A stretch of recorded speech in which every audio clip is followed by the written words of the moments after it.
നിരവധി കേസുകൾക്ക് തുമ്പുണ്ടാക്കിയ തൃശൂർ റൂറൽ ജില്ലയിലെ K9 സ്ക്വാഡിലെ അംഗമായ ഹണി വിടവാങ്ങി.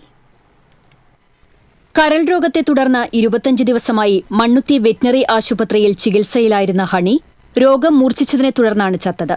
തൃശൂർ റൂറൽ ജില്ലയിലെ K9 സ്ക്വാഡിലെ അംഗമായ ലാബ്രഡോർ റിട്രീവർ ഇനത്തിൽപ്പെടുന്ന ഹണിയെ 2016 ഡിസംബർ മാസത്തിൽ ഹരിയാനയിൽ നിന്നും 9 മാസത്തെ ട്രാക്ടർ ട്രെയിനിംഗ് വിജയകരമായി പൂർത്തിയാക്കി 2017 സെപ്റ്റംബർ മാസത്തിൽ ലോക്കൽ പോലീസിൽ അംഗമാവുകയായിരുന്നു.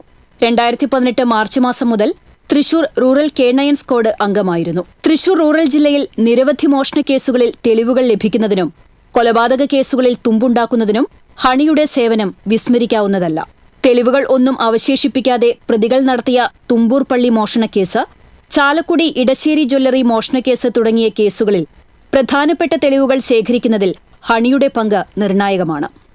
മതിലകം പോലീസ് സ്റ്റേഷൻ പരിധിയിലെ കട്ടൻ ബസാറിൽ മനയത്ത് വീട്ടിൽ ബിജിത്ത് എന്നയാളെ അതിഥി തൊഴിലാളികൾ കൊലപ്പെടുത്തിയ കേസിൽ നിർണായക തെളിവുകൾ ശേഖരിക്കുന്നതിൽ ഹണിക്ക് കേരള DGPയുടെ ബാഡ്ജ് ഓഫ് ഓണർ 2019 ലഭിച്ചിട്ടുണ്ട്. 2020 ഹണിയുടെ മികച്ച പ്രവർത്തനങ്ങൾക്കുള്ള അംഗീകാരമായി കേരള DGPയുടെ എക്സലൻസ് റിവാർഡ് മെഡൽ ലഭിച്ചിട്ടുണ്ട്. റൂറൽ പോലീസിന്റെ നേതൃത്വത്തിൽ ഗാർഡ് ഓഫ് ഓണർ നൽകിയാണ് ഹണിക്ക് യാത്രയയപ്പ് നൽകിയത്.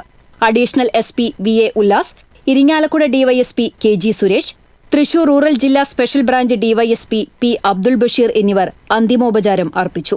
അജീഷ്, അനീഷ് എന്നിവരായിരുന്നു ഹണിയെ പരിചരിച്ചിരുന്നത്. TCV news, Irinjalakuda.